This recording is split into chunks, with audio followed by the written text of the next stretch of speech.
All right. That probably was really loud in the microphone. But welcome to Industry. Lord have mercy. This is why I brewed another cup of coffee. Welcome to Industry Talk Podcast, your industry podcast for the security, private investigation, and firearm industry podcast. You're looking at an owner of a security company that does all those things, and I'm just sharing my journey with you in the version and in the form of a podcast. A little bit of teaching, a little bit of sharing, a little bit of joking, all that kind of stuff. So welcome back to another episode live on YouTube, and I am live on Instagram and Facebook on my personal pages. So you can follow me at I Am Jazz the CEO on any of those platforms. And so we are going to be talking about my pet peeves as a security company owner. Like, I got some pet peeves. I got some stuff that people just be doing stuff, and I just be like, what's wrong with you, bro? Like, what happened to you? You know, let me fix this camera real quick. I don't like the angle it's giving. Let's see. Because it's my show, I can mess with the cameras. Lord.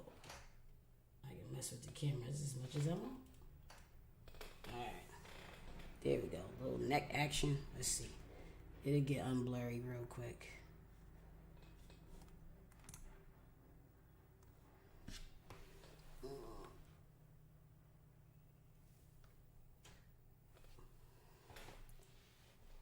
There we go.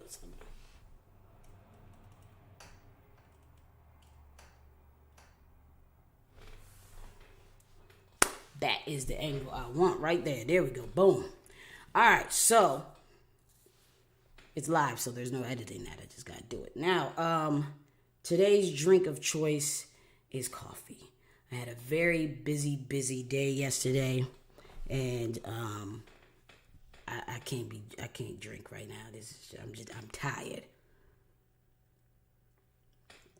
I'm super tired. I'm freaking tired, but never too tired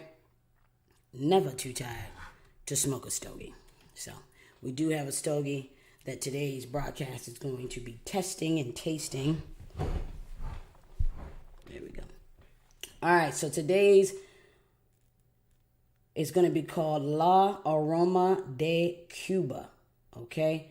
Handmade and imported. What's pretty cool about this is I got to visit a country club yesterday, and I saw some real black excellence in this country club yesterday. So it is called the Woodmore Country Club, I believe is the full name, but it's definitely Woodmore or Woodburn or something like that country club.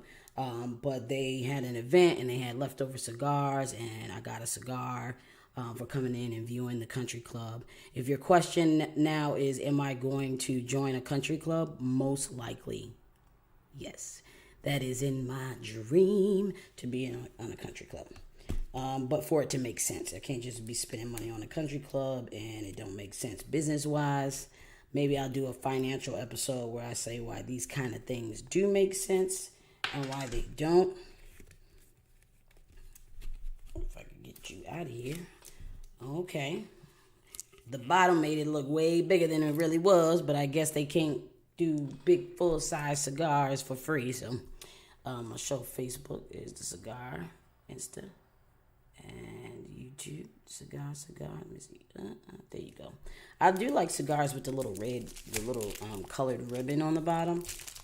I think that just adds a little razzmatazz to it. No distinct smell. I'm not really getting any kind of aroma, which is funny because the label literally says La Aroma. But I digress on that. So I'm about to take this band off. And I keep all my bands. Like, there's a jar right like above my head. I think you can see. Facebook can't see it, but there's a jar right above my head where I got all my bands. If I'm not putting it in my cigar Bible to review it, it's definitely going in that jar. I'm not sure what I'm going to do with the bands yet, but I'm sure I'm going to do something. So let's light this joint. I don't want to waste no time. All right.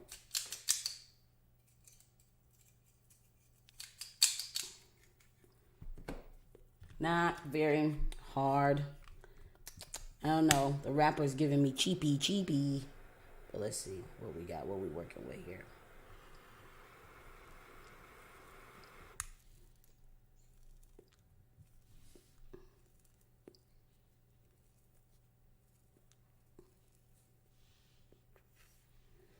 Cheap or not? Oh yeah, rapper cheap. Let me tell you how I could taste like any substance. I don't know if that makes sense to anybody who doesn't smoke cigars. But if I can taste, like, I don't know. I'm going to have to figure out the word. But if I can taste, like, whatever you seal it with or whatever, I can tell it wasn't really made in a really, really good factory. So if anybody who's watching knows La Aroma de Cuba, I can already tell you, if you're an avid cigar smoker, you're probably not going to like this one. I do like the amount of smoke that it's giving off, though. That's pretty dope.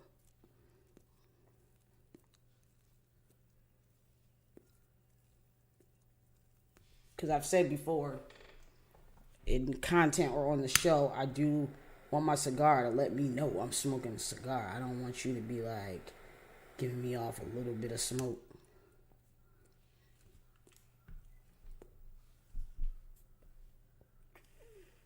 All right. So that's the cigar for the day. Drink for the day is coffee because I was tired, boss. I was tired. But the topic of the day is my pet peeves, bro. The topic of the day is my pet peeves. And I got so many pet peeves. I mean, like, literally, I have so many pet peeves. Pet peeves. Where do I want to start? Let's start with me having to deal with male ego. Love y'all. I love my guys. I love my guys that are watching on these different platforms that I'm on right now. I love my guys that comment. I love my guys that share my stuff. Thank you so much. I love the male figures in my life. My grandfather is one of my best friends. I do love men. Okay, so this has nothing to do with who I date, but I'm strictly talking about dealing with the male ego in my business. That's a whole nother monster, okay?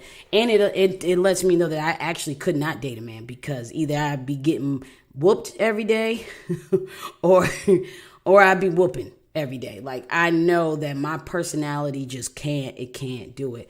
But I love everybody. This has nothing to do with like male bashing or anything. Like, I feel like Instagram, I feel like social media takes stuff way out of hand. But this is just strictly about literally me having to deal with the male ego, right? And it's not everybody, but it is a lot of people. Like always, not going to say names and get into specifics, but one of my biggest pet peeves is the male need to let me know that I am not a guy. Fun fact, might be TMI, but every month I have a biological reminder that I am not a guy. So I do not need you to tell me, bruh. I don't need you to do things that makes you feel like you're letting me know my place. I don't need you to say things to let me know that you're a guy and I'm a guy. I don't need you to explain the male and female dynamics of the 40s. I don't need you to tell me about men's strength against women's strength. I don't need you to tell me nothing, because what I am is the most realistic, literal person somebody is ever going to meet. Most of the time, I don't understand what people are saying because they're using too many words to explain one thing. And I usually text back, I don't understand what you're asking me. Could you just ask me the question? Or, I don't understand what you're explaining. Could you just tell me what it is you need from me? Because I'm very literal. So in that sense, trust me.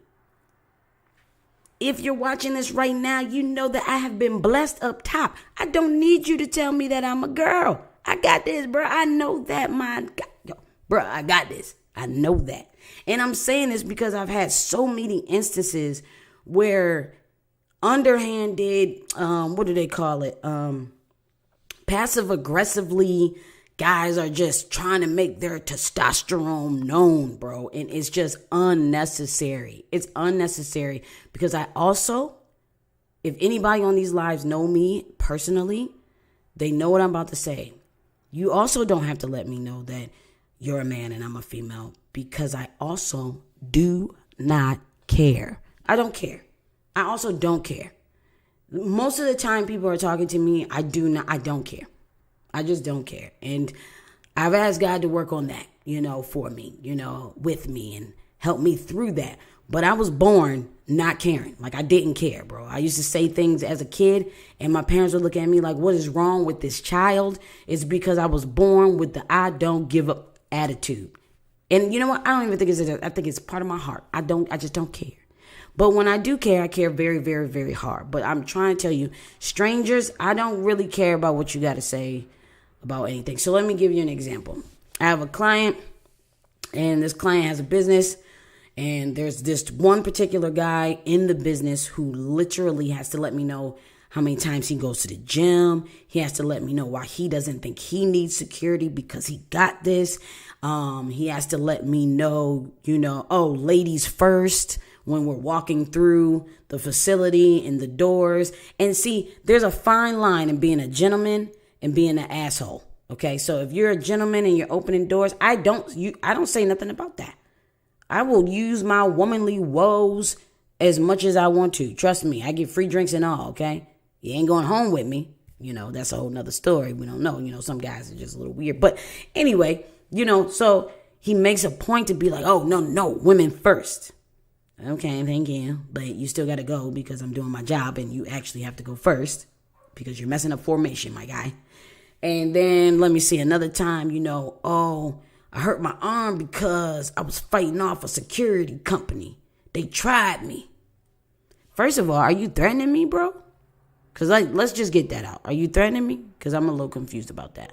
Second of all, what are you talking about? That's stupid. I understand that you work out. You're a guy. You're in the gym. But I can see that. You don't have to tell me that. And I think that's that male ego that I deal with on a business side that is just like, public service announcement. Shut up. Like, just shut up. Nobody cares, bro. Nobody cares you go to the gym. I don't care. I don't care that you were born a guy. I don't care. Like, I don't need to be a guy to get done in my life what I need to get done. Trust me. Okay? I've taken a lot of wives and a lot of daughters. I don't need to be a boy. I'm not one of those people, okay? So if this is, when you see me, if this is what you assume, that I think that I'm a guy because of the work I do, trust me. Like I said in the beginning of this episode, there is a biological thing that I go through every month that lets me know that I'm a lady. So I do not need you to reassure me of that. Love you. Bye. Okay? All right. Showboating. Yeah. Definitely showboating, right? And it's just unnecessary because none of it actually makes a difference. Like, even if I go, wow, oh my God, you work out, oh my God. Now what? We both not getting no money. This didn't help the contract. Like, what's happening, right? So, that actually happens a lot with this particular fellow. And he just says, like, little slick stuff. And I just be like, bro, what's going on, right? Then I got another person, another guy. And usually sometimes it's a lot of things. It is not understanding what I do for a living and how I can live the way I live or how I do what I do or whatever, because they're in a 9-to-5. Dudes that use the gym stuff as a scare tactic to be straight coons. Absolutely, like, for real. Because for real, muscles and all, bruh, one way or another, I'm taking brother down. No. But little quick cigar tip. I learned from a couple people that if you eat a couple of dark chocolates and smoke your cigar, it really heightens your experience. So I am doing that. A little dark chocolate, a little cigar, a little coffee. It's a whole vibe over here, y'all. A little sugar to spice me up. But yeah, man, I mean, I deal with that kind of stuff so much that it's so annoying, so I had to speak on it. But I got another guy, he told somebody, I don't want to be beholden. Have you tried the Escobar cigar yet? Absolutely. If you go on my timeline right now, there's a picture of me in like a flowery, like button up. That cigar that I have in those pictures are the Escobar cigar, and it's actually really, really good. And I had it on a really good day. I closed like a $40,000 contract, and the contract was over or whatever. And I went out to celebrate at a restaurant called Bar One here in Baltimore. I know they have them in Atlanta, owned by the dude who used to be on like Atlanta Housewives. And I had some lamb chops. And that cigar, they had like a humidor, it was really dope. And it went really well with my food. Like sometimes cigar goes really good with your food. And this particular cigar, the Escobar, I had the Churchill. I was feeling myself, so I was like, let me get a big dog. Let me get a big dog cigar. It was really good pairing with the thing. So I anybody watching that's listening to me and Unc talk, y'all try that cigar. It's really good. So another instance of me having to deal with the male ego today on YouTube. Somebody came under one of my videos and told me, this is word for word, y'all. Cigars, first he put the clown emoji, right? Random person, probably just a troll or whatever, didn't have any videos, not actually had a page or whatever. And he was like, yeah, cigars aren't a character trait. Aren't a personality trait. Now, I sat perplexed for a long time. Like, I don't understand what part of my video said that. Just me smoking the cigar. But, most of the time people comment on, like, some videos that have gone, crazy. If 1K or more, people just don't really see the rest of your page. Because if you saw the rest of the page, you would see that I actually smoke cigars. And I've been smoking cigars for, like, 3 years now. But it was just like, why did your grown man ass say that? Like, why? Why did you come on this video, look at me and say, and had to let me know that smoking cigars are not a personality trait? So what did that actually mean? Like, are you saying that I'm using my cigars to make my personality great? Because I was cool as shit when I didn't smoke. So I don't know what you talking about, bruh. But anyway. But it's just stuff like that. Like, sometimes, fellas, y'all just give y'all opinion when don't nobody want to hear that shit. Like, then I had somebody tell another person that they didn't want to be beholden to the things that I say. Because sometimes I do consulting and I go in and I kind of disrupt people's programs, which means I go into the consulting job and I play my part in the consulting job watching what they do.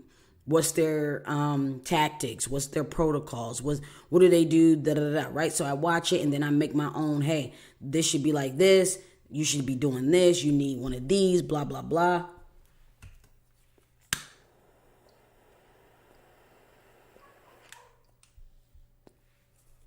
So consulting on security and protocols, situational awareness, and active shooter stuff like that. So one of their employees actually sent a freaking email and was like, I don't want to be beholden to what Jasmine has to say. And I was like, when I got word of that, I was like, well, they don't have to, because they don't work for me. Because if somebody says something like that and they work for me, they just be fired. You can ask a lot of people that might be on this live right now have gotten fired from me. Saturday, I literally took 4 investigators off a case that's coming up this weekend. I took maybe more than 4. I fired one person.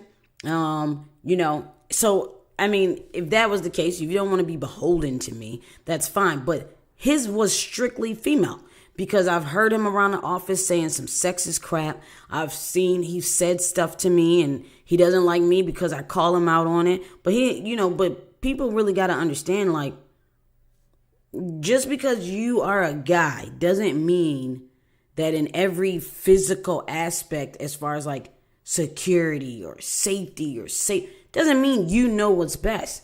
I don't know what's best because I'm a woman. I know what's best because I've been doing this for 16 years.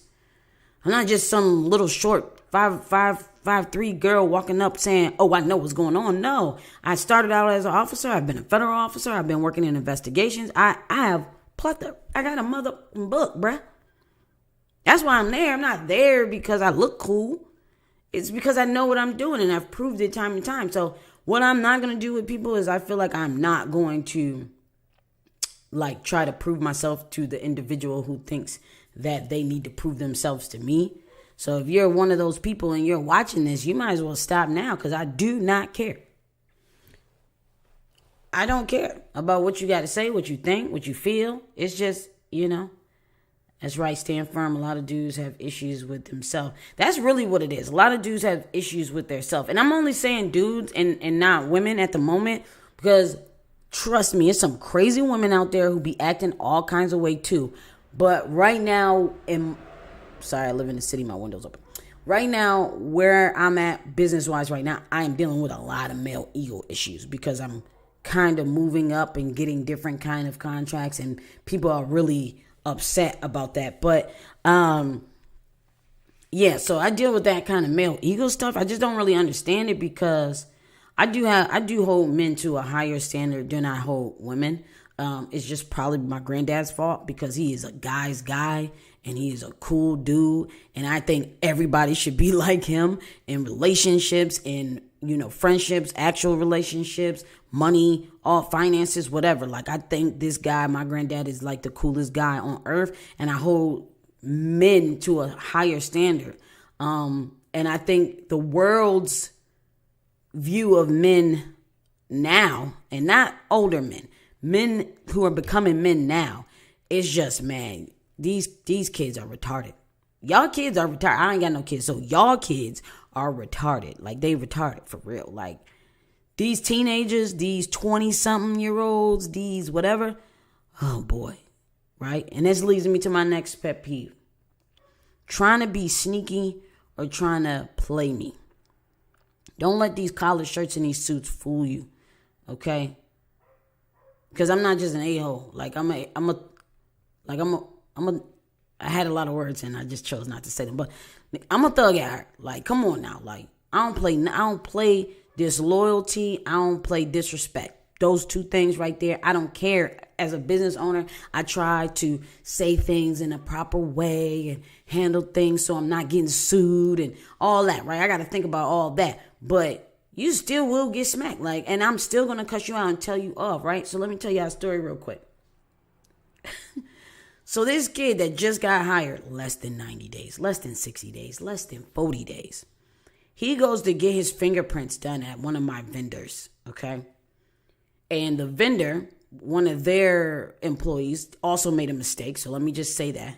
They asked this boy, they said, who you with? He said, after hours. They said, do you want to put your fingerprint total or whatever they called it? Sorry, God. Do you want to put your fingerprint stuff on their account? That's a question, okay?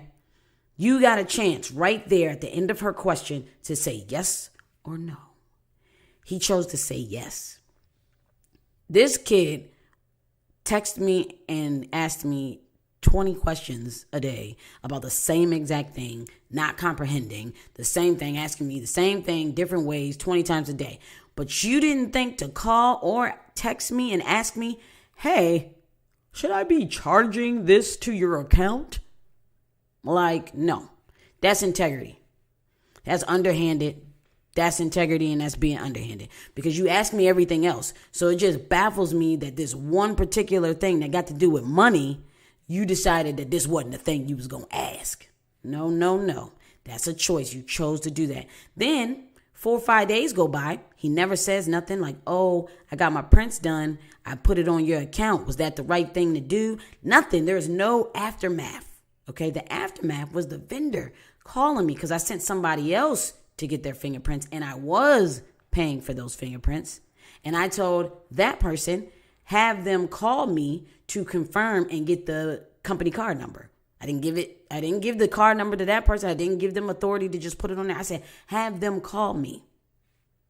So when that happened, they were like, oh, well, if you did this for this person, how come you didn't tell us to call you for the other person? I said, what other person? I ain't sent nobody. Now, I send people to the vendors on their own, like, hey, this is who I trust. Go get your fingerprints done by this person. I do that. But I didn't say we never had a conversation about me paying for his prints. We never had a conversation about me paying for anything. Like, never even that never even came up. So it never should have been a thought process of his, right? So they call me, the vendor calls me, because now I owe the vendor money. Think about that, right? So he did this 4 or 5 days ago. He didn't tell me. He didn't ask permission. And then he left me with a outstanding balance with a vendor that I have built a good relationship with.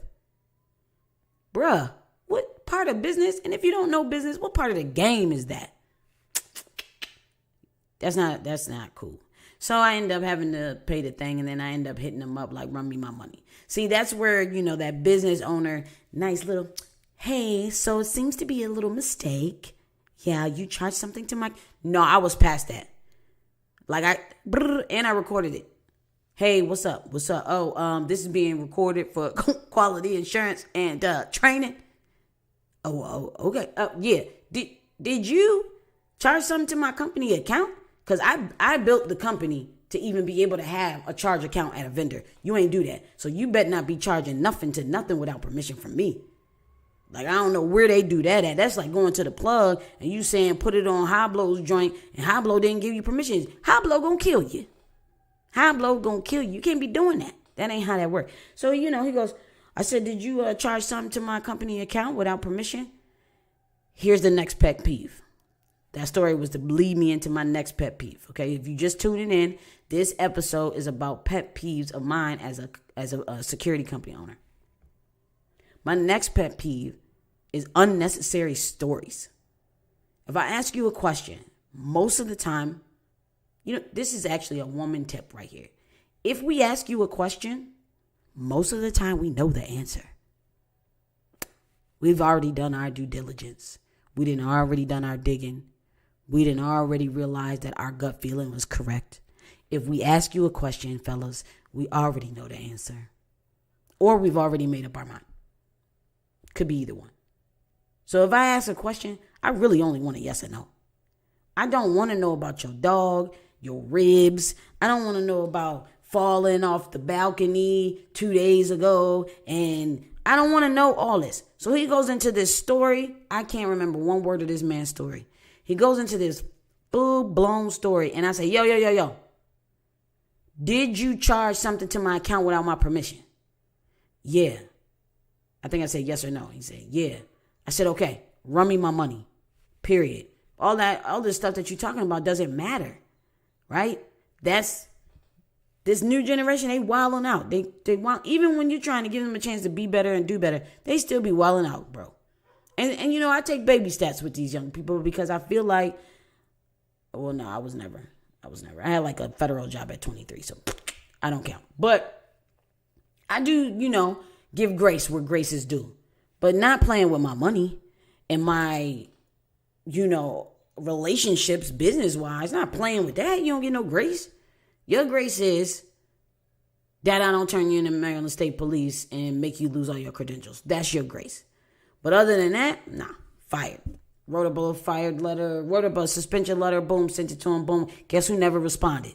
That guy. Never responded. I said, you can sign this. If you don't sign this, then you are fired. That was maybe 2 days ago.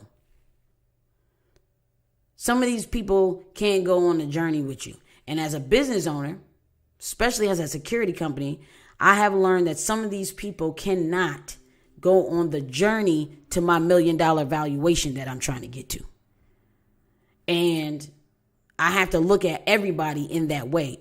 Is this person going to help me get to the next level of business? And that's on all levels. Back end, assistants, account managers, security officers, whatever. Like, I'm learning now that it all matters. Because if you look at somewhere like a Securitas or a Allied, some of their security officers suck. They look bad. They act bad. They do their job bad. But it doesn't matter to them because they're already a huge 5, 6, 10, $11 billion company. So now hiring, they just need bodies. I'm in that small phase. So everybody that comes into my atmosphere now, you're getting evaluated by your integrity, by whether or not you can help the company grow. So something like that is a red flag for me. And this is just a warning to the people who, I have people every day DM me like, are you hiring? Are you hiring? Yeah, I'm hiring, but can you make it? He couldn't make it 30 days before he did something crazy. Right? I had a guy beg me to give him a chance for a year. I put him on one case. He got fired off the case yesterday or the day before or Saturday. I did all my firing Saturday. He got fired off this case that I got coming up on Saturday. He begged me for a year to get him and da-da-da-da. Then, a year later, after he initially asked, he's asking me for a discount on classes. I gave him a discount on classes because I'm like, you know what? I want to help this young generation get in. Let me help them do this. So I gave him a discount on classes. He gets in the classes. I have no idea if he turned in any of the applications, right? Because he just disappeared. But he gets in the classes and then he's nowhere to be found. He doesn't do any of the training. He didn't turn in his applications. He's not responding. So you did all that just to get in, just for me to babysit you? You did all that for you to get in, just for you to just fail at something and only failing at it because you're not even trying? It's crazy. The case I got going on right now, people stand to make $4,000 to $17,000. It all depends on what they got going on, their work ethic, and what they're doing. But the lowest you can really make is about $4,000 in one night, all the way to about $17,000 in one night. This dude begged me to get on this case, begged me to get in the company. And then when I finally give him a try, he fumbles the bag. Pet peeve. People asking me for stuff and then not holding up their end of the bargain. Other pet peeve. What was the first pet peeve?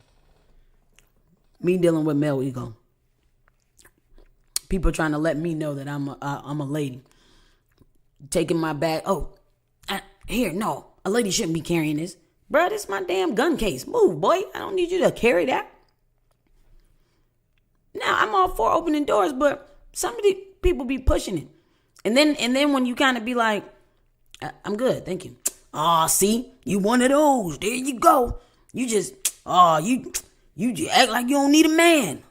Bruh, pause. I got a freaking double-breasted suit on.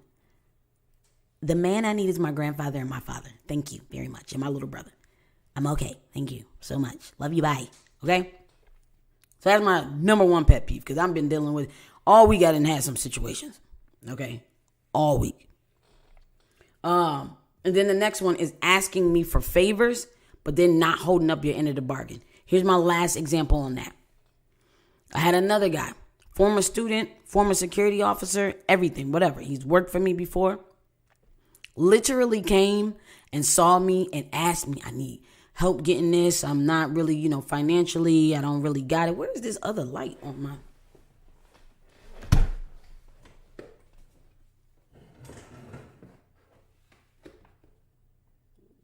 There we go. I know I had two lights. What's going on here? Anyway, so dude asked me to, I always make drug correlations with my business, but dude asked me to front him some renewal stuff, right? Give him the classes, take him to the range, do whatever, and he'll work off the debt. Do I do that all the time? Absolutely not. Absolutely not. But I did it this time. So his job was to pay me back in from the money that he makes in this case that I got coming up. Okay?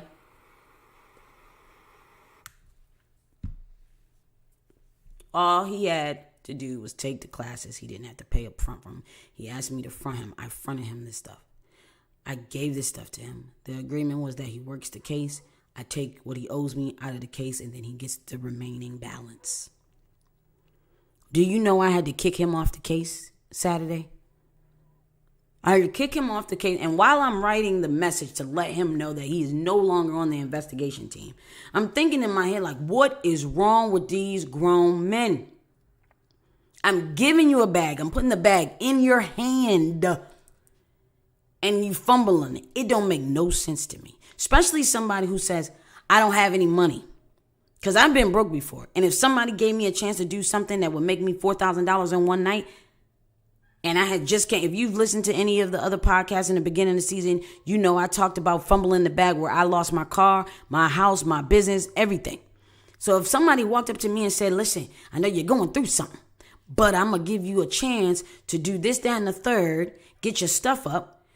Getting your credentials back together would be something that's long-term, allow you to go do other things that will make you money. But on top of that, I'm going to put you on an investigation team where you can make about $4,000 in one day. or more. Who's going to fumble that opportunity? This is the stuff I deal with as a security business owner. Okay? Y'all are just getting a inside look at the conversations I have to have with these people. And I've waited. When I decided, you know what, today's episode was going to be about my pet peeves and the stuff that I deal with as an owner. More men are the issue than women. More men are the issue than women. Okay? So then, boom. So I'm texting him and I say, now check it. This is so retarded. So he comes to me and say, I don't got no money. But then he fumbles at an opportunity to get money. Crazy.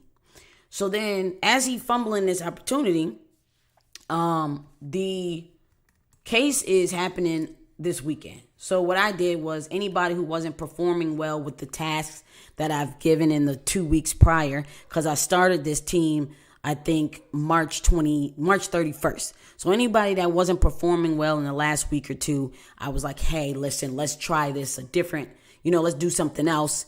Let's try this a different, because either people don't have time, they thought they did, whatever. But we'll get into that in a second, because that's my next pet peeve.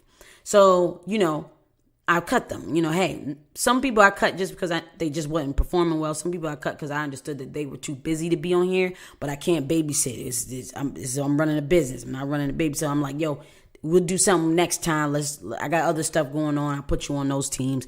Then you'll have more time, whatever. But this guy, as I'm writing this, I'm just shaking my head. And I'm like, yo, now you didn't borrow from the plug. And you ain't sold not an ounce, not a dime. And now you owe the plug money. Now, in the drug world, violence comes upon you, right? In the legitimate world, that's not so much. So I let him know, like, listen, you're cut from this team because you haven't done any of the training, you haven't done any of the work, and you haven't turned in any of the paper stuff that I need, right? I said, but here's how this is going to work. If I figure out from now until the 22nd, a way for you to work off that debt, I will let you know. But if I don't, because I'm also not looking for a way for you to work it. If something come up in my world, then fine. But if you don't, then you owe me full price for my courses and training and range time and etc. And an invoice will be sent to you. You'll have 4 days to pay that invoice. And if the invoice is not sent back to me, paid in full, then I will fire you and I will notify Maryland State Police. So if you don't know the game, I'll explain this to you. Maryland State Police are who give you your gun permit, your guard card, your private detective, your agency licenses, etc. They are who can take them away. For a guard card and PI, not so much gun anymore because they changed the law, you need a sponsor. The company that you work for should be your sponsor. So as a sponsor, that is me, I give the training and I sign my signature. And that signing that signature on that sponsor letter and the application says that I deem this person fit to have these credentials. I take responsibility for this individual, blah, blah, blah, blah. But if you do something like this, where now you owe me money because you decided that you didn't have to do what you needed to do on your end. I did everything I had to do. And we talking about 3 courses. We talking about PI, security, and wear and carry, people. Okay? So I'm like, yo, I'm going to let Maryland State Police know that you're no longer sponsored by me. So what happens when you let Maryland, as an owner, what happens when you let Maryland State Police know that somebody doesn't work for you? They give them, I think, 72 hours or something. I actually don't know how long, but they give them a certain amount of time to turn their permits in. Because you no longer can have that permit because nobody is sponsoring you. You can't have it because the plug is gone. So basically, I'm like, listen, you don't run me my money? Cool. God blesses me every day. We're not about to fight over money. We're not doing that. But what I'm going to let you know is you won't be making no more money with the credentials that I gave you to put you on the right path to go make some more money. So I'm letting you know, if I got to send an invoice to you, you better pay that within 4 days. And technically, I really want you to pay it right now. And then if you don't pay the invoice, I'm telling Maryland State Police. And they're going to let you know in a letter that you got a certain amount of time to turn in your stuff. Sounds really harsh when I say it out loud. But one thing, as a female business owner, you can't let people... Now, this particular guy, this statement doesn't go to this guy. But because he's a good guy, I just think some people just really think life is whooping their ass. And they don't really know how to prioritize stuff. And so certain things fall through the cracks. And I'm one of those things, but I shouldn't be, right? So, and his response was like, okay, I got you. No, you don't. But as a business owner, I got to do it step by step and correctly. Because when I first started, I just was refunding, firing, But now that I'm a little bit deeper into it, I have to follow what's in the handbook. I got to do whatever because you want to protect yourself at all costs. Y'all know my saying, always protect yourself. For me, legalese, I got to protect myself. I got to make sure that I'm good legally. So I can't be just firing people because I don't like them. Right? So I got to go through the steps. Like the other guy I was talking about with the fingerprints. I put him on suspension indefinitely. Okay? Lingo, baby. Lingo. You're suspended to further notice. Further notice could be 3 years from now. But you got to go through the steps, right? So that's my advice to business owners. Like, y'all got to create some sort of protocol and go through the steps because these people will try to take everything you got if you don't do it the right way, even if they're wrong. Okay? Just like somebody breaking in somebody's house, falling through the roof, and then suing the homeowner because they broke their leg when they fell through the roof trying to rob them. That's a real case, by the way. So anyway, he said, okay, cool. Then 10 seconds later, he sends me something that has to do with the case. I open up the message and I go, why would he send me this? And I text him back like, you're not on the case anymore. Oh, I know. You don't know. It's like comprehension is at a low nowadays, okay? Comprehension is at an all-time low. I just took you off the case. You never turned in any work for the case, but then when you get taken off the case, the first thing you do is show me a result of something when you could have been doing that days ago and now you wouldn't owe me money. That's retarded. I love you to death. So if you're watching this live, I love you to death, but that was absolutely retarded, right? Because one thing y'all know about me, if I could say it, if I say it to myself, I'm going to say it to your face. If I say it to the people on the podcast, I can say it to your face. That was absolutely retarded. Like, you just proved that you could do the work. And you also just proved that you chose not to do the work. That was crazy. Crazy. So that is another pet peeve. People just fumble in the bag or the opportunity that I give. Because I don't have to give opportunities. I don't have to share wealth. I don't have to help. But I choose to, and when people fumble that, it's super annoying. So that's my other pet peeve. What's another pet peeve I got? So I put out a video the other day, and basically I said, stop wearing body armor with no plates and no body armor inside. That video has skyrocketed on a lot of platforms because it is stupid. If I see a security officer and they got their hands in their vest, and the vest is bending, that means if I shoot you in the chest, you're going to die. So why would you be wearing a plate carrier with no plates or body armor with no body armor? Makes no sense. That is completely one of my security pet peeves. The way you look and the way you present yourself is half the battle. Like, literally half the battle. The way people react to you is really solely based on how you look, how you present yourself, confidence that you have. Like, people already don't care about security. People already mall cop, blah, blah, blah, want to be cop, da, da, da. People already have that stigma. So if you walking around and you doing security and you got a gun on your hip, see, that's something I didn't say in the video, but you got a gun on your hip, but then you have a fake plate carrier, because now it's fake, because it's a plate carrier with no plates, or it's body armor with no body armor. Invest in yourself. Stop looking stupid out here. And let me just say this. It's always a black person. It's always, every time I've seen this, no matter what state, it's always somebody black just doing something dumb for no reason. You left the house today and you made this dumb decision for no reason because nobody asked you to do that. And if you work for somebody who said, oh, just wear it because it says security, you good. Let me tell you something. That individual does not have insurance. So when you do get shot, because you probably ain't got life insurance either. So when you do get shot, your family ain't getting none because they don't got insurance on you. They don't got insurance on their company. You don't got life insurance. You didn't have plate carriers or body armor. Now we doing a GoFundMe. All because you wore a plate carrier with no plates and body armor with no body armor. Stupid. Fumbling bags. Stupid. We about to be in a recession out here in these streets. And you getting chances and opportunities and you fumbling them over stupid stuff. Overcharging something to my account. Now you can't work a case that's worth $4K because you charging like under $100 to an account that you weren't supposed to be doing. Like that's like fake embezzlement. Like you charging stuff to companies' accounts that's not even beneficial to you. It's not even worth it. That wasn't worth it. That just wasn't worth it. Because you spent over $500 in training. Well, actually, his aunt spent over $500 in training. And now you just wasted her money because now you fired and ain't no refunds. You done already took the classes and already got the paperwork.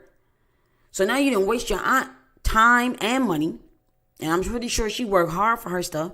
And now you just fumbled the bag and opportunity. Then you got the other guy. Come to me saying, I don't have no money. I need help. Somebody husband, somebody father. I'm like, okay, cool. And then you fumble the bag in front of the opportunity. And these are two different generations of people. We got to stop doing this. We got to stop fumbling opportunities because they don't go to everybody. There's a lot of people living in a lot of areas who will literally say, I never had the opportunity to make better for myself. But you got the opportunity and you fumbling it. Pet peeve. That is a pet peeve of mine. Fumbling opportunities. People keep talking about fumbling bags, but fumbling relationships and opportunities that could create multiple bags is crazy to me. As crazy as not having plate carriers, having plate carriers with no plates and body armor with no body armor. Listen, a new plate carrier could run you about, I don't know, $50. That's without body armor. Then you could go buy plates for like 80, 90, 100. Body armor, a good safe life defense vest might be about $300-$400. But you spend that on sneakers. So if you're carrying a gun, why not spend $300-$400 on an actual body armor or plate carrier? That's stupid.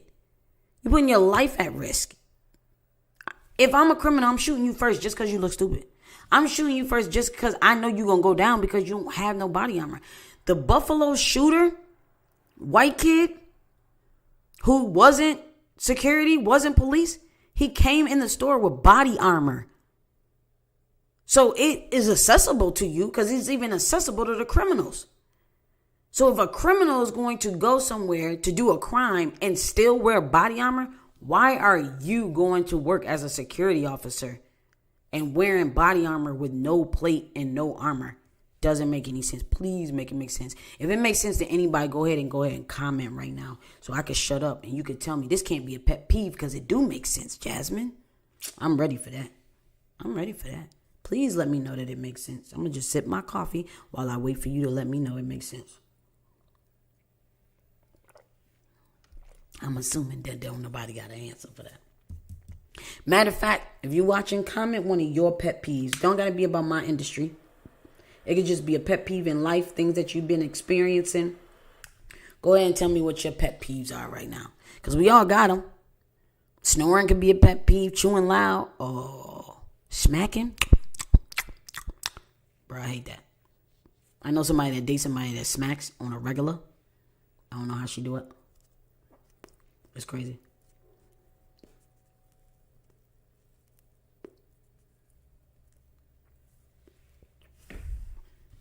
Lateness. Ooh. Jay Watson, let's talk about that. Yo, let's talk about that. Because I got to get closer and stuff. I got a weird perspective on that. Because let me just say this, just to be transparent and authentic.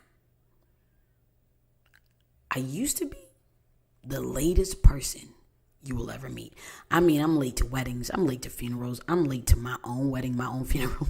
Like, I used to be late. I used to be the latest. It didn't matter what was going on. I was late to the podcast, y'all. Podcast started at 7. I probably clicked this at 7:15, okay?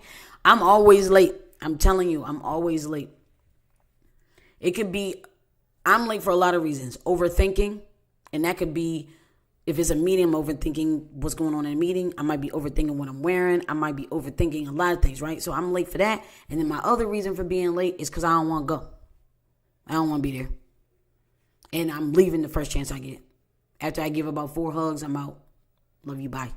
So I got a weird thing because I'm late, right? But I put myself in a position to where this is a meeting that I'm doing, or you need me, or this is because you want me, or da-da-da-da. So therefore, if I'm late, it can't start without me kind of thing, so it don't really matter kind of thing. Yes, that's rude. Don't be like me. I'm rude. I tell people all the time. Somebody texted me the other day, like, yeah, your first text was a little rude. But I mean, I agree, but it was a little rude. And I was like, baby girl, I'm rude. I'm going to tell you the truth. It is what it is. And then it comes out. I'm just, Dang Dash just posted something about that. Like, I'm giving you the honest truth. And if it offends you and it's the truth, then you just need to fix the problem, right? So I'm late all the time. So, right. But as a business owner, this is what I tell my people. Now, this is good because this is going to take me into my next pet peeve. I kind of talked about it just a minute ago when I said stuff about, like, telling me too much information and telling me a story. Like, I asked the boy, did he use my account? And instead of saying yes or no, he just told me a whole story that I don't even remember because it didn't matter. But if one of my officers is going to be late, my problem with being late is not telling me that you're going to be late. It's getting there already late and then a client tell me that you was late. Or it's getting there already late and I'm standing there looking at you stupid because you was late. Because it takes 2 seconds to either text and lie and say, I'm late because, or whatever. Or just letting me know you're late so I can cover up on my end and let the person know, like, hey, such and such. I mean, I've had somebody be so late, 45 minutes late, but I made it look good on them. I was like, hey, this officer, we're gonna lateral this. We're gonna, what did I call it? Something like steps. I can't remember, but we're gonna, whatever I called it, we're going to have this officer come in at this time, this officer come at this time, which will save you a little money in between, and we'll be able to evaluate whether or not you need 3-4 officers. Like, I finessed it because I can finesse some stuff. So if you let me know you're going to be late, that gives me a chance to do so. But if you just be late for no reason, I can't deal with it. Now, that's how it affects me in my life, right? Now, as far as friends and stuff being late, I don't care because I be late. And so I can't really talk on that. But as far as business going, like, clients don't like that. They don't like that late stuff, especially if they paying for it. They're not paying for you to get there 45 minutes late. So you need to prepare yourself to be there on time. But the only time I have an issue with the being late thing is when people don't tell me. Because I really don't care why you late. I just need to know that you're going to be late. Like, I tell people who work for me all the time, I absolutely don't care why you need the day off. Like, genuinely, I cannot say this enough. I am the non-caring person in your life. I do not care. And it's not that I don't care that you're sick or hurt or anything like that, right? Not going that deep into it. But I literally don't care at that moment because my job is to fulfill the client's needs. So if you tell me I can't come, I can't waste time hearing your story. So tell me that first. Don't tell me the whole story and then end it with, I can't come in. You would have told me that 30 minutes ago. So lateness for me in real life, I'm the late one. So that's bad. But in business life, all I need you to do is tell me that you're going to be late. I don't need to know why. I don't need to know about your kids, your husband, your baby mama. I don't care. I've had people say, I've had somebody say, I'm going to be late because, or hey, my baby mama didn't pick up my daughters and I got to drive her to da-da-da-da. Like, this is how they started the conversation. Now, if he had flipped it around and said, I'm going to be late because, I would have never read past because. I'm just being honest. I would have never read past because. People who know me can contest to this. I would have never read past because. And I would never go back and read it, the whole thing, because I do not care. I just need to know that you're not coming, and I need to know that you're going to be late so that I can curate my business around my needs for my client. That's it. So if you're going to be late to work, you just need to say, I'm going to be late. Now, if I start to have that conversation like, why are you late? Because maybe it happened more than once, and I'm only asking you now because I'm trying to evaluate whether I need to let you go. So if I'm engaging in the why, that is because I'm trying to evaluate whether or not I need you or not anymore. There's always somebody else. So lateness, that's a bad habit of mine. I've actually gotten better though, because now I don't drive. So I have to like do the Uber thing, or I'm getting a ride somewhere. And so I'm not really late anymore because that person's on time to get me and blah, blah, blah. But I used to be that person. Jay, I was that person. I was that person that you would have not liked because of your pet peeve. I was your pet peeve. I'm not that way anymore. I'm pretty much on time. But like I said, I was late to the podcast today. And there was no real reason. Like, I was cleaning up my house. Today's my off day. I wanted to clean up the house. And when I start a task, I like to finish the task. So I think I spent a little too much cleaning the house, laundry and all that. And then time started to come up on 6:30, 6:45. And then boom, I was late to the podcast. So it's actually a big problem. So I would be your pet peeve person. But for me, as far as working for me, and I see some people on here that ask to work for me or want to work for me or work with me already. I don't care why you're late, and I don't care why you're not coming. This is not a corporate entity. Maybe when I get super, super big, maybe that matters. Maybe there'll be a protocol where you got to say whatever. But I know for me that I used to have that problem in my federal job. I have rheumatoid arthritis, so sometimes I can't walk. Sometimes I can't hold a coffee cup. Like, it gets that bad. Like, doing this is difficult. So I'm not about to sit here and try to explain that to somebody. I'm just letting you know I'm not coming in today. Like, and that was a big problem for me when I had a federal job. And so I will never be the employer that needs all your information just for you to say that you're not coming in. I don't need it. Because if you're not coming, you're not coming. If you're not coming, it really doesn't even matter why, because you still won't be there once you tell me why you're not coming. So you're not coming, bro. So that leads me into my next pet peeve. And if you're just tuning in, I'm saying for people to drop their pet peeves in the comments so we could discuss pet peeves. And if you're just tuning in, you missed my first two pet peeves. One was me having to deal with the male ego in my industry. And the next one was fumbling the bag and opportunities that I give. And somebody commented and said that lateness was their pet peeve. And I was like, dang, I'm your pet peeve. But now, my next pet peeve is, to piggyback on what I just said, is oversharing. Oversharing is a really big pet peeve for me. Like, just to get one thing out, which is, I didn't do what you told me to do. So, like, I have a lot of new investigators who are going through my training in my online app. And part of their thing was they had to take the class, they had to do the training in the app, and they have to turn in the app. So if I say to you, have you got your fingerprints done yet? And then you tell me 3 stories at one time, just to end it with, I didn't turn in my app or get my fingerprints. Why did you just tell me this whole story? Just tell me you didn't do what you were supposed to do. That really is a pet peeve for mine, because my brain moves at like 1,000,000 miles per hour. And I'm trying to figure out what I got to do in training tomorrow. I'm figuring out how to get more clients. I'm figuring out what I'm going to talk about on my podcast. I'm trying to figure out, do I need to go get my shoes shined? I'm trying to figure out, is that a fly or a stink bug? Like, my mind, ADHD, bro, is everywhere. Everywhere. And then I got a little tiny hint, because I'm a Cancer. So I got a little tiny hint of me being, I'm an empath. So stories, I don't let people put their energy or their stories and their boo, boo, boo, boo, all in me. Because if I take in everything, I'm going to be sad with you. I'm going to be procrastinating with you. I'm going to be not doing what I'm supposed to be doing with you. because you didn't dumped all this on me. I had one dude tell me he didn't do the firearm class before his permit was up because he broke his ribs. That's a legitimate reason. Like, that's legitimate. Like, that's legit. But the problem was he had contacted me 3 months in a row, asked me the same exact question about the class and about pricing. 3 months in a row. Every time he asked me, I gave him the same answer. Every time he asked me, we did the same thing. Just do this, and then day 2 is at the range.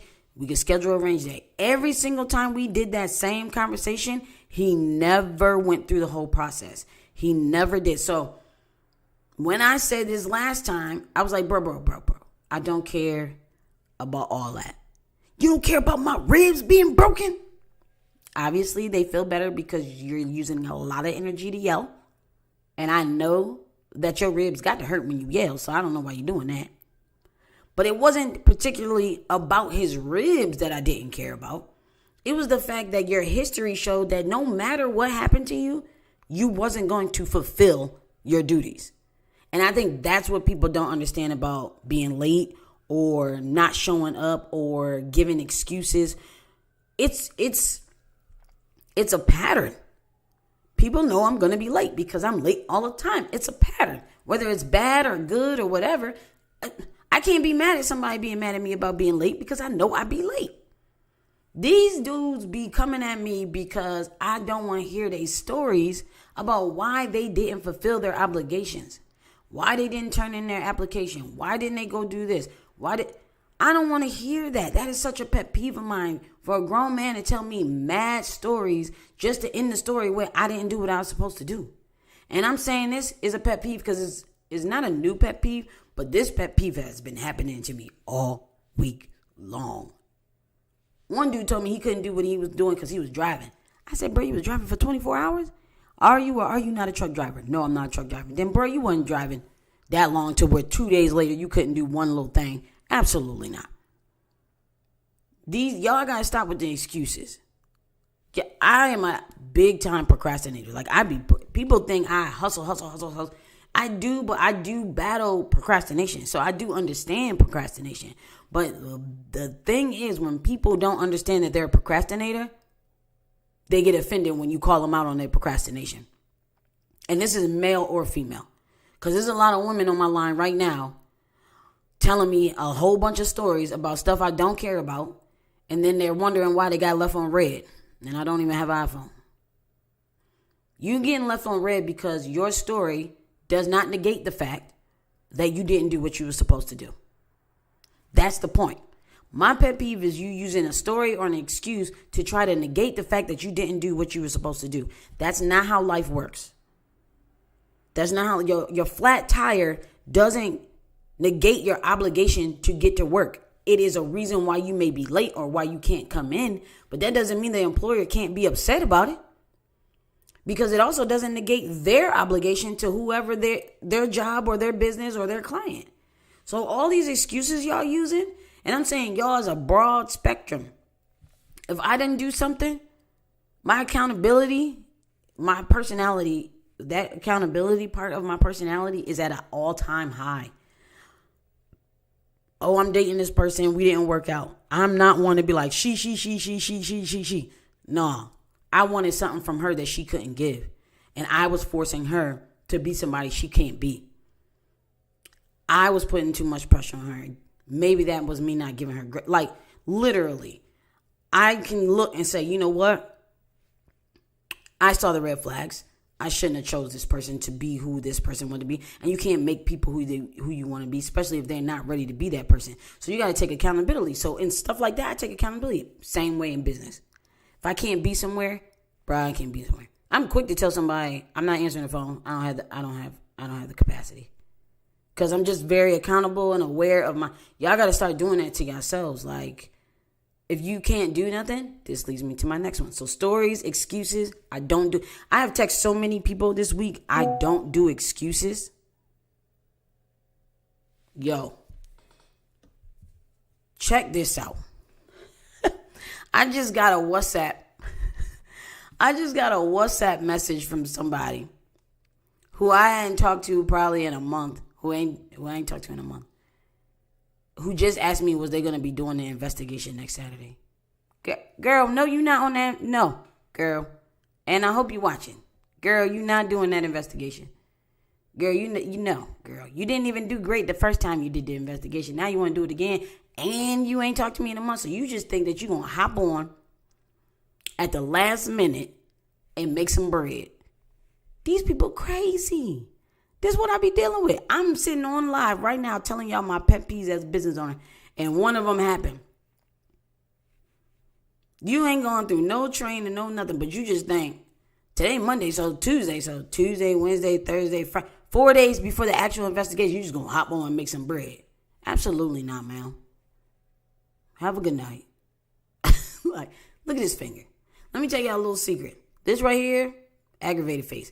But check this out. In my first picture I've ever taken as a human being, this is how I look. I'm going to find it. I'm going to have my mom send it to me. And I'm going to find it. Because this is my baby picture. I'm doing this. Because I came into this world with I'm not dealing with your shit attitude. So I'm sitting there like this. The nurse trying to get me to smile. I'm doing this. Because I already knew that humans was going to get on my damn nerves. Not texting me 4 days before the investigation asking me was she still doing the investigation. Not. Are you nuts? Ma'am, if you was doing an investigation, I would have talked to you already. Y'all crazy out here in these streets. Y'all is absolutely crazy. Crazy. Y'all crazy. Y'all is absolutely crazy. Okay, so this leads me to my next pet peeve, which might be my last one. I'm not really sure. To recap for the people that are tuning in now, because this is live. So the recap for the people that are tuning in. My first pet peeve was having to deal with the male ego in my industry. It's absolutely ridiculous. Y'all annoying as hell. Second one was, I don't remember what the second one was. Somebody remind me. The second one was security officers wearing plate carriers and body armors with no body armor or no plate carrier inside. I think that was the third one. I can't remember the second one. But then the next one was, the second one was fumbling the bag and opportunities. So dealing with the male ego in my industry, trying to basically male ego as trying to remind me and put me in my place and let me know I'm a woman when I have a biological thing that happens every month that lets me know I'm a woman. So I don't need you to remind me. So thank you. Have a good day. I hold my own door. And if I feel like letting you hold the door, I will. But if I don't, I won't. And if I'm on duty, I don't have to let you do that because I'm working, Negro. So that's my first one. Second one is fumbling the opportunities. Me giving you an opportunity, me giving you a chance at the bag, giving you an opportunity with my company and you fumbling it over being just not doing what you're supposed to do, procrastination, whatever that is. And then excuses. I cannot stand an excuse. And when I say an excuse, it might not always be a lie. I think people take the word excuse and equate it to lie. That's not what I'm saying. An excuse is not a lie all the time. You could have literally broken your ribs. You could have literally sprained your ankle. But I just need to know the bottom line. You not coming in or you going to be late. Or you can't do what you said that you could do. Just let me know that. I don't need to know your life story, your baby mama story, your baby daddy story, what happened, your kids, all that. I don't need to know all that. If I went through my phone right now, I can because I'm on live. If I went through my phone right now, I could just read off excuses. Oh, I didn't do this because, I didn't do this. I had one dude just text me and say, because I just fired a bunch of people off the investigation on Saturday. And I had a lot of responses. A lot of them I just didn't answer because the bottom line is you're not on the investigation team, so we don't have to discuss this.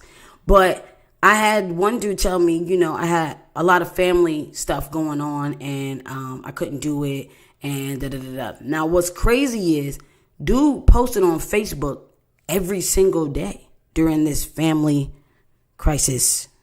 Dude posted on Facebook every single day. I saw him in my feed every single day. Nothing about his family, so he wasn't asking for prayers and people to get in the prayer closet and stuff. So it wasn't, whatever. And so he, was on here sharing stuff, saying stuff, blah, blah, blah, liking stuff on my page. but he couldn't do the paperwork he had to do or whatever. Just say you don't want to do it, bro. You don't have to give me an excuse. Which leads into agreeing to do something that you either can't do, don't have the time to do, or don't know how to do. That's literally a pet peeve of mine. Stop agreeing to do these jobs that I'm giving out, or stop agreeing to take positions that I'm giving out, or stop agreeing to do this, that, and the third when you either can't do it, you don't have time to do it, or you just genuinely don't know how to do it. But not telling me you don't know how to do it. I had a dude tell me to kick rocks because he didn't tell me that he wasn't computer savvy. I was just supposed to assume that and know that. And so at the end, he like, I'm not computer savvy. So, and this was based off me sending him a link to my classes and saying 14 times, click the link. It will guide you through the process. You take day 1 online. Day 2 is in the thing. Never click in the link. If you've been on here the whole time, it's the same guy from before who was talking to me 3 months about renewing his licenses and waited to the last minute. And now he yelling at me, kick rocks, you're not who I thought you were. Because I don't want to have the same conversation with you over and over again when I know you're not going to do what you're supposed to do. Now you yelling at me, telling me, what am I, your wife? I'm not your wife. I don't know your business. So you not being computer savvy is not my problem or my business. So why would I just assume it? Now, if somebody comes to me like, hey, because I have older clients. I have clients who don't even know how to work their cell phones. They'll say, listen, I'm not computer savvy. Can we get on the phone? I don't like texting. Okay, boom, I'm on the phone. Communication, you have to talk. You have to tell me the problem so that I can fix it or go around it. I'm not a mind reader. So that's my last pet peeve is just people agreeing to do stuff and not doing stuff and agreeing to do this and go here. The person that just texted me 4 days before my case to tell me, to ask me, hey, we still doing? Who is we? You ain't been nowhere to be found for a month. Now it's a we.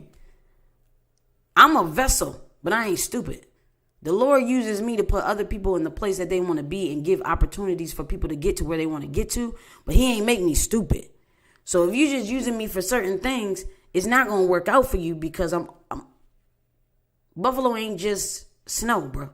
It breeds real niggas, okay? So I don't know. I'm street smart and book smart. It's absolutely not a thing.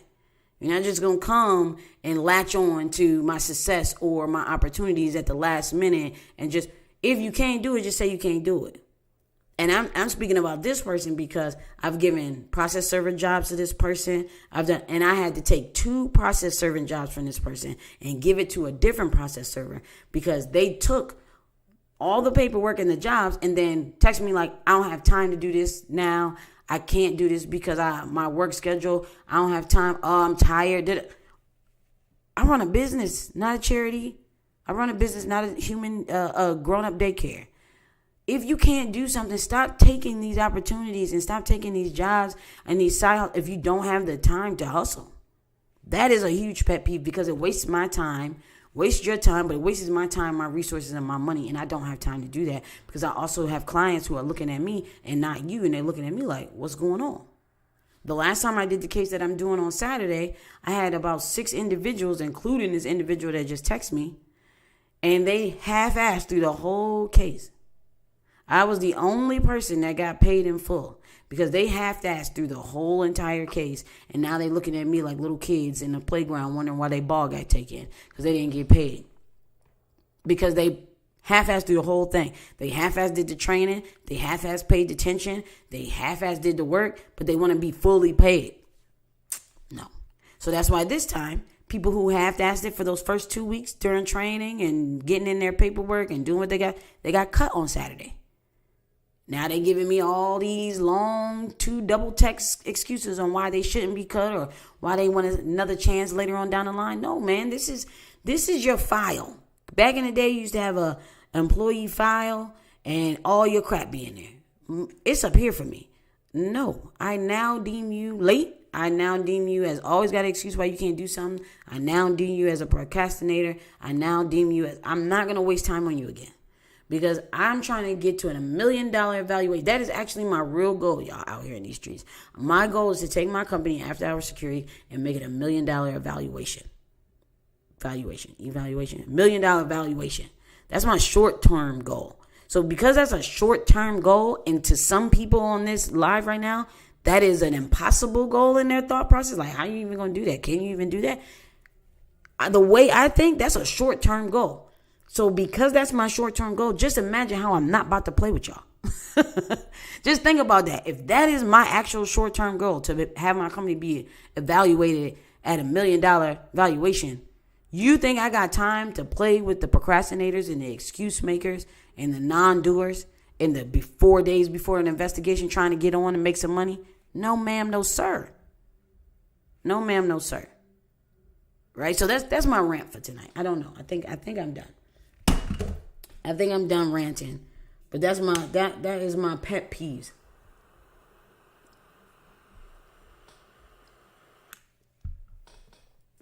By the way, this cigar is not that great. Not that great. We'll never buy it. Glad it was a gift. It was actually a client gift. Not that great. Not that great. Anyway, if you have a pet peeve, go ahead and drop it in the comments. Let me know your pet peeve. If you paid attention, I didn't do sponsors today. I have a new sponsor. Oh, yeah. I need one of those soundboards so I can go, yeah, clap like that. But I have a new sponsor. My new sponsor is Zinc Arms. It's in Bel Air, Maryland. And Zinc Arms is owned by Garen Taylor. Some of y'all might know him. He's a fellow instructor, fellow executive protection company owner. And Zinc Arms is where I'm about to be sending all my students because they're a sponsor of me on my personal brand, Jazz the CEO, and they're a sponsor of the podcast, Industry Talk Podcast. And we are going to have a Jazz the CEO takeover, after hours takeover at the gun shop, the gun store, whatever you want to say it. But we're going to have an event where we take over the whole shop, and everything's going to be 15%, 20% discounted for everybody that comes in that is associated with my company and or has been a student of mine, employee of mine, or you can just say, I watch Industry Talk Podcast. Can I get the discount? So we're going to do a day where we out there, we take over. We're going to live stream straight from that. So I'm probably going to do a Monday. The first Monday in May, maybe we're gonna live stream straight from the shop so that I can sell some guns and do some stuff live. That's gonna be pretty dope, pretty cool. Should be really cool. I'm really freaking excited. Okay. But that's what we're doing. That's what we're working on. So Zinc Arms, shout out to them. They're a new sponsor. And I felt like they should be mentioned on their own, so I didn't do any other sponsors for today. But you already know the sponsors will be listed in the description on YouTube. If you want to hear the podcast better, you're listening on Instagram or Facebook. It is always actually live with the mic and a good sound and a good view on YouTube every Monday at 7 p.m. So if you want to listen and get that vibe, you can catch that. I'm gonna get a vibe. You can do that on there. But shout out to Zinc Arms once again. I can't wait for us to actually do that day where I do a full-blown takeover of the shop. Black owned. Gotta love it, okay? We got to support each other out here. I'm open to a lot of different partnerships and a lot of collaborations. So if you have something you want to collab with me, holla at me, man, because I am in the season, okay? 'Tis the season. I'm in the season of collaborating, working together, expanding, doing what we got to do.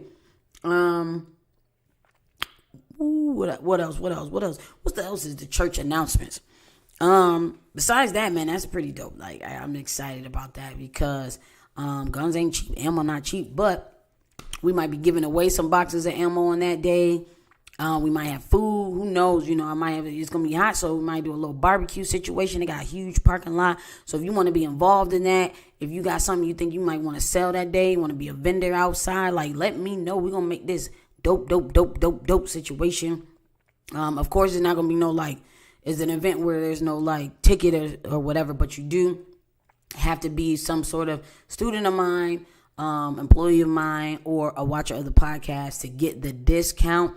If you bring other people, they may be able to get the discount also with you or whatever. But you got to prove that you support a kid, okay? You got to prove that you support the kid in order to reap the benefits of knowing the kid. All my pet peeves are about relationships. Relationships is big to me. breaking the relationship over something stupid, like charging something to my account was stupid, or not like me fronting you and then you not paying me back. That's just stupid, right? So I really think people should start in 2023 second quarter leveraging the relationships that they have to better themselves and other people. Like, that's all I'm doing. I know this guy. I've been knew this guy who owns this, and now we're going to leverage our relationship, what I do and what he does, so that we can better his business and mine. That's leverage. And it's equal leverage. Like, it's not just he getting too. He getting new customers. He getting more customers. I'm being able to provide my people with some good merchandise at a discounted price. Like, whatever. I'm getting more exposure. It all got to work out. But if I'm just giving, you got to go. And that's the bottom line. If you a guy and I got to deal with your ego and you work for me, I am not dealing with your ego. So that there's no question about that. If you're a guy and you're showing that you can't handle your testosterone around me and it's an issue. I had one guy, actually, I considered a really good friend of mine. Somebody said something to him. This is the last story. I forgot this story in the beginning. So the guy is working for me, right? And we're on a contract at a detail. And this other guy that I said a story about earlier, he looks at him and he says, yeah, you better do what your boss tells you to do. The guy that I actually do like, who was working for me at the time, said, I don't have no boss. I'm the boss of myself. Now, I'm standing there, okay? And I actually like this guy. And so it took me back. I was like, okay, what's wrong with you, bruh? This guy said something. He was a little offended. Don't really know exactly what he was offended, because earlier in the podcast, I let you guys know that I don't care, right? So he said what he said. He said, you better listen to your boss. And that was because I had told him, don't tell my people something that I didn't agree to. This is not how that works. You don't tell them nothing. You don't talk to them. You talk to me, and then I will relay the message if I deem it so. So he was a little upset. So he looked at that guy and he said, yeah, you better listen to your boss. The guy I like got so offended. He was like, oh, I don't have no boss. I'm the boss of myself. I'm my own boss. And I mean, he just kept going. I had another officer in the room, and she said, what are you talking about? Jasmine is your boss. You wouldn't even be here if you wasn't working for Jasmine. And I looked at her and I looked at him. He was like, nah, you don't understand our relationship. And at that time, I was like, bruh, I don't understand our relationship. What is you saying? Now, he really probably didn't mean nothing by this. But that's that male ego thing. This guy rubbed him the wrong way. And then it made him react in a way where it made him seem like an asshole. And he really isn't. But not having control over that ego, man. And then I never used him again at that site. That was bad. That was the bad way to end it, right? And then I never used him again. No. And then I never used him again, among other reasons. But then I never used him again, right? Because he did that in front of somebody that's connected to the client. And he did that in front of another officer. And if you're watching, you know I love you, but this is a true story. And if it's not true, you can comment and correct me. But beware, I'm going to comment back. And so, I don't have the capacity to deal with your ego. So you're just going to not hear from me again, right? And one of the suspension letters, men just need to check themselves, period. And one of the suspension letters I put out on Saturday, I put in there that this person was not to contact me directly on my cellular device. And I put that in there for a couple of reasons. Because after he got caught doing that dumb stuff with my account, he proceeded to text me. And the biggest problem with being a small business owner is that most of the time you start out and you don't have a business line and a personal line. It's all together. It's all right. So I had to let him know, like, you are no longer allowed to talk to me, brother, man. You're going to go through an assistant. You're going to go through the email. And that's how it's going to be. And everything's going to be in writing. So don't fix your little lips to open up your mouth and talk to me on my cell phone.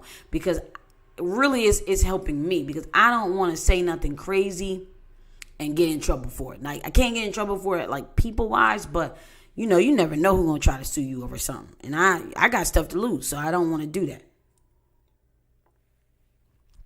But sometimes I really be having to put people in their place. Like, he texted me after stealing money. He texted me and acted like I was supposed to do something for him, which was crazy. Crazy. Getting smart with me after you didn't steal something. Boy, what's wrong with you, boy? People die over less, boy. What's wrong with you, boy?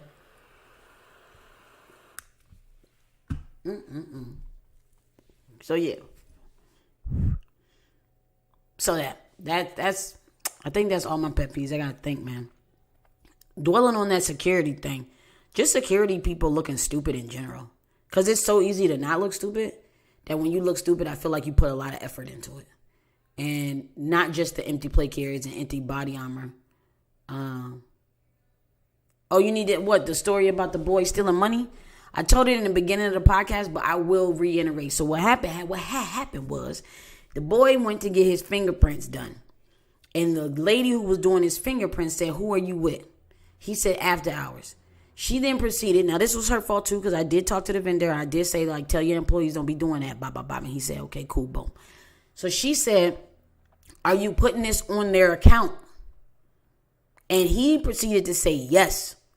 And for 4 or 5 days, he never told me. He didn't ask for my permission. He didn't tell me that he did it. Finally, the vendor hit me up and told me that he did it.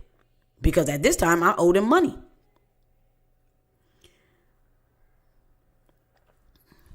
I told a guy that I got my concealed carry through what? So then he proceeded to do it, and he charged my account, and I didn't know nothing about it. So then I end up owing the vendor, and the vendor hit me up about a payment that I never even knew I needed to make.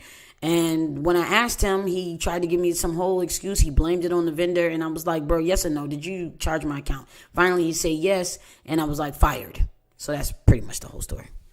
But then after I fired him, I made him pay me back. Once he paid me back, first he texted me and asked me a question that he had already asked me, which proves the point that you know how to text me and ask a question. But you didn't text me and ask me if it was okay to use my account. That's another thing about some of these dudes. They be doing dumb stuff, but then proving that they know it's dumb. If you text me the same question twice, that means you know how to ask me a question, and you asking me the dumb stuff, but you didn't ask me whether or not I was paying for your prints. That's crazy. That makes me feel like it was a decision, and that goes to your integrity. You ain't got none, bruh. Or you tried to play me, and then that is even a bigger mistake. Because it's one thing for you not to have integrity. That ain't got nothing to do with me. That's something that you and God got to deal with. And boom, you got to move on with your life. But did you just try to play me, bro? Now I got to make an example out of you. And because you just try to play me. I ain't know. Come on now. I'm trying to say the right words and stuff on live. But don't be trying to play me, bro. Don't let these boobs fool you. Don't be trying to play me, brother, man. I ain't with that. I ain't with the disrespect now. Now, either you made just a bad decision, or you trying to play me like I'm a sucker. And we ain't doing that. Jive turkey. Anyway, so that's the story. You missed it, but that I just summed it up like real quick for you. But I don't understand your comment. I told a guy that I got my concealed carry through what? Through a woman? What's the story? I mean, what's the comment? Oh, okay. I was trying to say that I was telling a brother that I got my concealed carry through a black woman-owned company, and he was like, "Oh, you have I can't even say it, so stupid. You should have gone through me." See what I'm saying? What's wrong with y'all? Cause why though? Cause this is okay. Let me break down this comment. He could be a way better instructor than me. He could be an instructor that has been doing this way longer than me. He a better shooter than me. He could outshoot me with his eyes closed, right? Let's just say that. Let's just give him all of that. Let's give him everything. Been doing it longer than me, better shooter than me, than his eyes closed, better instructor with one hand than me, right? Let's give him all of that. But what part of her comment said any of that? What part of saying I got my concealed carry through a black woman owned company gave him the impression that he was a better instructor than me? The woman owned? Point proven. Some of y'all need to sit down and keep your day job. Period. Point proven. Right there with her comment. Thank you so much for saying that. Point proven. This is stuff that happens to me all day, every day, bro. This is what I'm persevering through. No, it really don't affect me. I just think y'all idiots. But nothing in her sentence gave him any inclination that he was better than me as an instructor, besides that she said a black woman-owned company. He just proved my point completely of this whole podcast of me saying my pet peeves. He is a pet peeve. Dudes like that. Because you a dude, you better?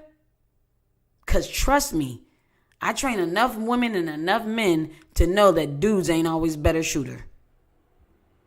For real. For real. I just had a dude come in and he missed every shot. And then looked at me like, I need more training. Yeah, you need more training, bruh. So what part of her sentence made him think that he was a better... He could have been better than me. Been doing it longer than me. Better instructor, better shooter. But what part of her sentence besides the woman part? That's the part that got y'all retarded. Y'all as bad as white people. Men who act like that is bad as white people.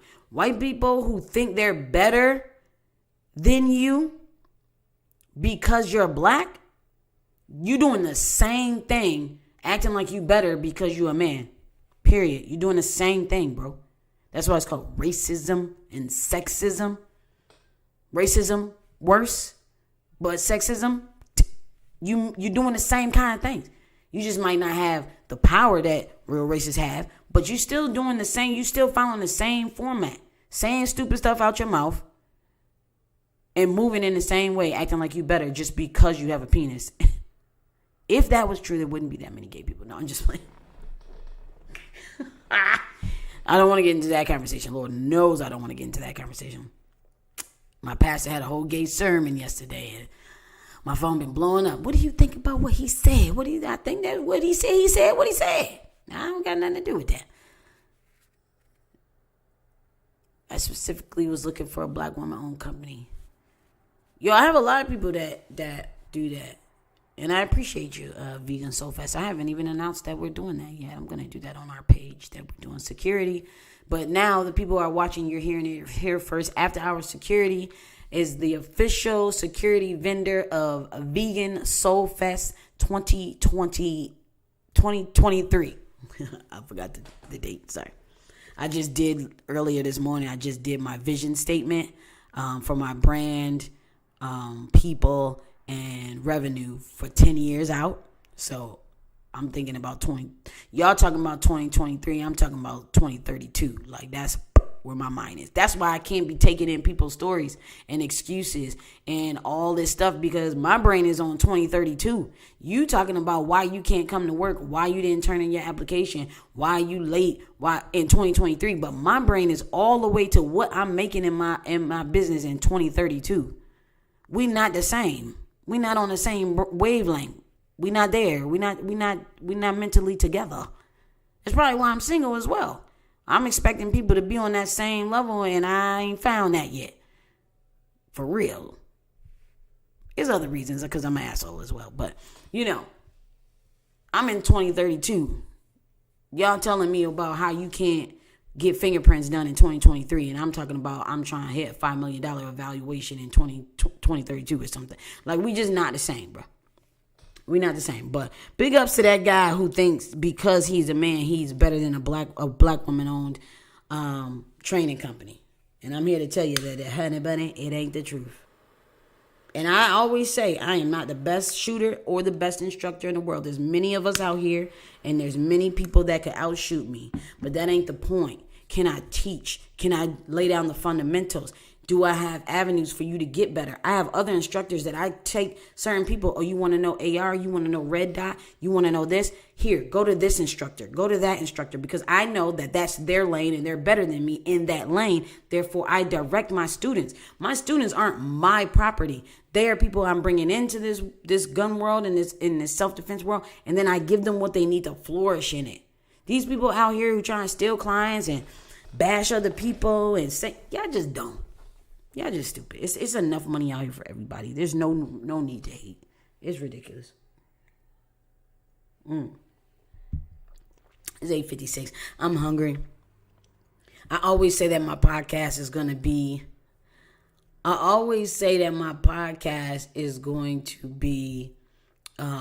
45 minutes long. And then it'd be like 2 hours.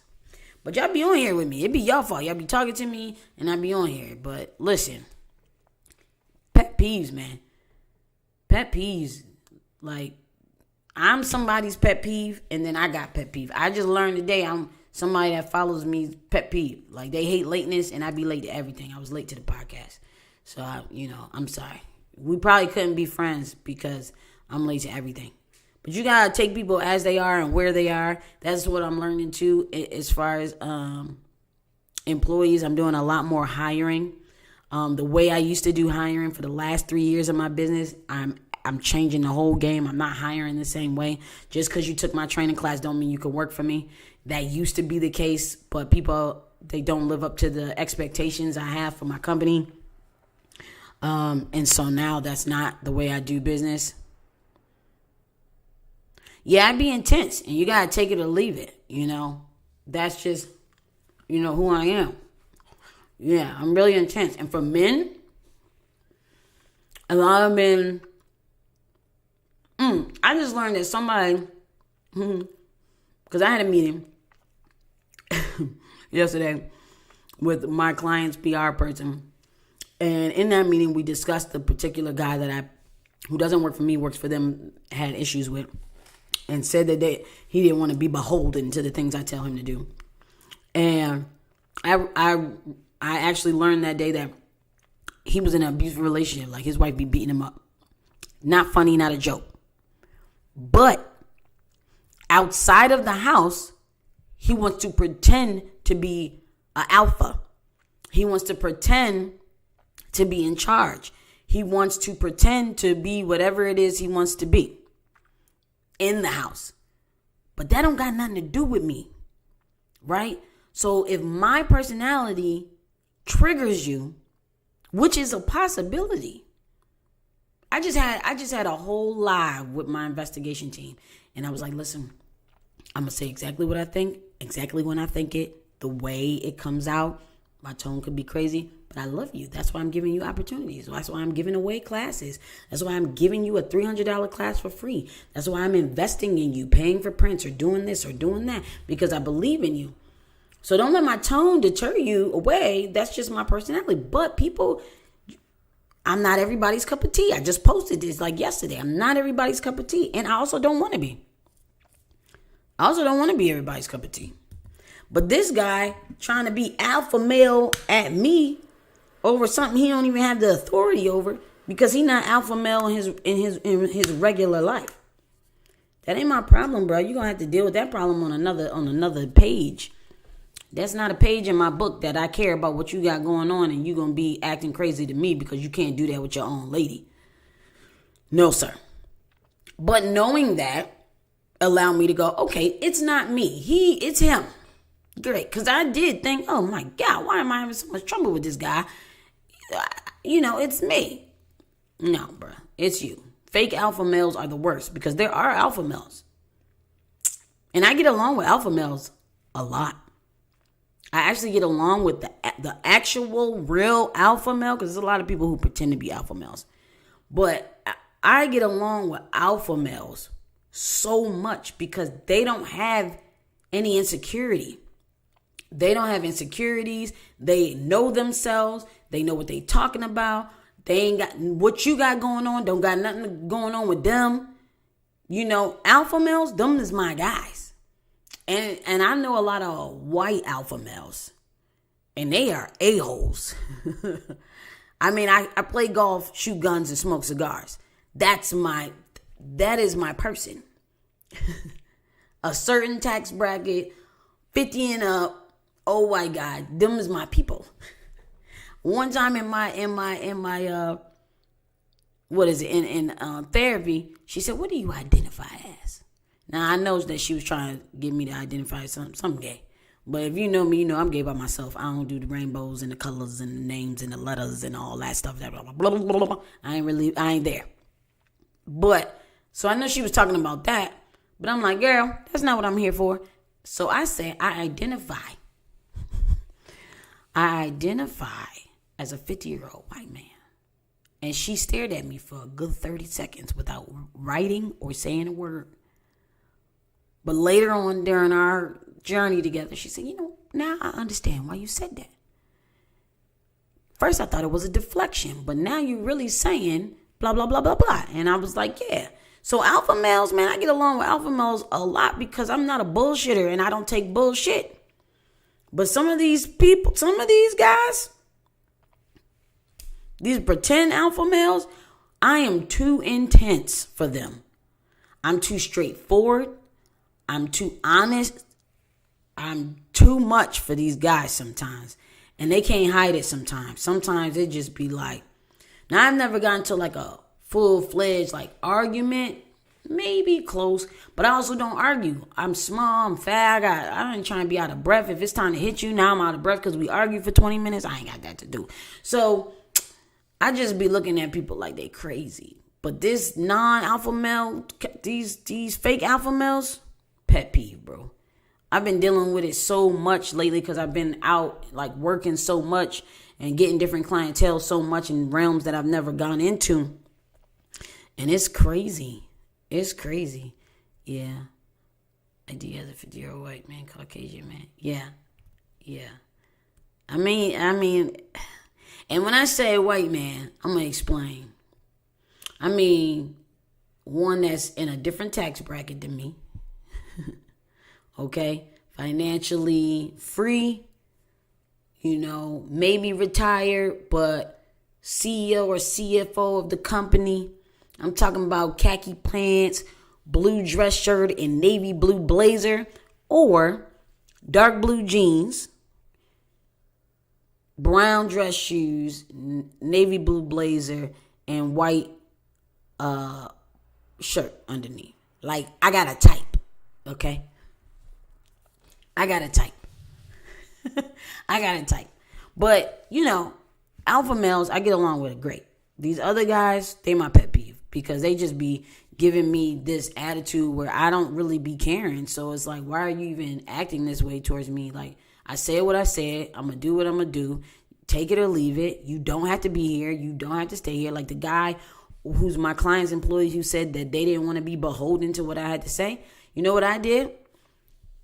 They don't need to fire him because that's not what I'm there for. So I said, he is no longer included in me and my team's meetings. He is no longer included in conversations. He no longer exists. We will work around him. Because one thing I'm not going to do is deal with no man's bullshit. Okay? So I worked around him. He was iced out and confused why he was iced out. That's the kicker. Once he got iced out, he was absolutely baffled of why he got iced out. That is crazy to me. But that's that fake alpha male. A real alpha male would have either been accountable or wouldn't have been like this in the first place. But, so I just ice people out. I don't have time. You fired. Boom.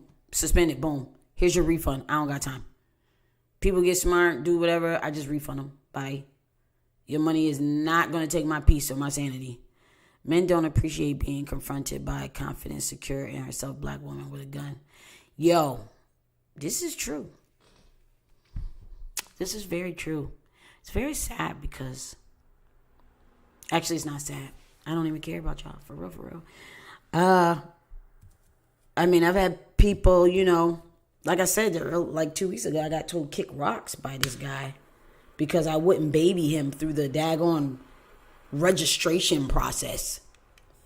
I wouldn't baby him through the registration process of class. And he yelled at me because he said he wasn't computer savvy. And I was just like, bro, what? You're not computer savvy, but you want me to sign on an application that says that you can be an armed security guard, that you can be an armed private detective, but you can't click a link, take the online class, and then schedule your class, your day at the range? You want me to sign off on all this other stuff, But you yelling at me about not being computer savvy and you saying you can't click on one link because you want me to personally walk you through each thing. Let me tell you something. If you can't do simple stuff like that, bro, I'm not going to allow you to work for me, and I'm not signing off on your application. So when you show me competency issues, I'm no longer signing off on applications. And I'm going to tell you the truth. I'm going to tell you the truth. I told him the truth, and the truth was you're acting like you are incompetent. Like you cannot follow directions, that you don't understand anything I'm saying, and your sensitivity to every little thing I say is very unbecoming and is not for my organization. Send. And boy, he kick rocks. Wham, wham, wham. Bruh, you got to go be emotional with somebody else because I'm just not the right one. That's all. There's other people who would be able to take that emotion in. But yelling at me because you don't comprehend, even though now it's one thing if I was just being mean and didn't explain and didn't walk you through it, but walking you through it 3 times, I'm a Cancer. And if y'all know Cancers, we do not like to repeat ourselves unless we want to repeat ourselves. But if you know Cancers, you know asking me something 3 times, 4 times is a no. I'm not doing it. Especially if there's clear instructions. There's a guy on my investigation team asked me something that I know was in one of my instruction videos. And I literally said, watch the video. And I said it 3 times, 3, 4 times. He got a little upset, but guess what he went to do? Go watch the instruction video. Came back like, oh, I see. Well, why didn't you watch the instruction video in the first place? Stop trying to take shortcuts in life. Because I'm just not somebody that's going to give it to you. I'm not somebody that's going to just let you get on. You got to work for this. This person that texted me during my podcast and said 4 days before my investigation, are we still doing the investigation? Where you been? You didn't do no training. You didn't do no paperwork. You didn't do nothing. Now all of a sudden, it's almost time to make money. And all of a sudden, you just pop out of nowhere. Absolutely not. Especially because you weren't even a high earner the last time. I don't know what's wrong with everybody, but they crazy. But it's 9:08. That's my pet peeves. That is my podcast on my pet peeves as a security company owner. Hopefully life gets better. But that's it. Thank y'all for sharing y'all pet peeves with me. I appreciate it. Make sure you follow Industry Talk Podcast on Facebook and Instagram. What? I forgot that you're a Cancer. You're like back of my hand, women and men, emotional water signs. Yeah, right. So I was about to give my bye-bye, but you made this comment, but I'm emotional myself. So I understand the outbursts of emotions, but you got to get a handle on that, especially in business. But anyway, so make sure y'all follow us at Industry Talk Podcast. It's been great spending this 2 hours with y'all. Make sure that you pay attention. Get on my email, sign up at www.afterhoursecurity.com for this event that I got coming up in May. I'm trying to do it on the first Monday in May. We're going to be taking over Zinc Arms in Bel Air, Maryland. We'll be taking over there. Everything's going to be 10%, 20%, 15% off. We're going to be selling some guns out there. Black owned FFL. You don't know what FFL is? It's gun shop. Black owned gun shop. My man, Garen Taylor. You can find him on Instagram and Facebook, Garen Taylor. So we're going to be doing that. We're going to be taking over that. We're going to be live streaming the podcast straight like that from the daggone counter. It's going to be lit. So y'all make sure y'all tune in for that. I don't know if it'll be live on YouTube, but it'll definitely be live on Instagram and Facebook. So I got to figure out the YouTube thing, but it will be put on YouTube later, just like Spotify. All the other episodes of Industry Talk Podcast are available on Spotify, video version and just sound version. So you listen to it while you're driving home from work or driving to work, get you some education in. If you have a product, company, anything that you want advertised on Industry Talk Podcast, now is the time to get in. We are taking partnerships and we're taking sponsorships right now. So if you want to talk to me about it, email industrytalkpodcast@gmail.com. I am jazzyceo@gmail.com. You can DM me on Facebook, Instagram, whatever you need to do. But if you have a product, if you have a business, whatever you want to do, and you want to do a partnership, you want to do an Industry Talk Podcast live podcast at your joint, like we're doing with Zinc Arms, shout out to them again, then let's do it. Let's work. Let's leverage the relationships that we have with each other and make better. Let's all get this bag, y'all. All right, I'm out for real this time. Thank y'all so much for tuning in on my Facebook and my Instagram. I'm hungry. I'm about to go watch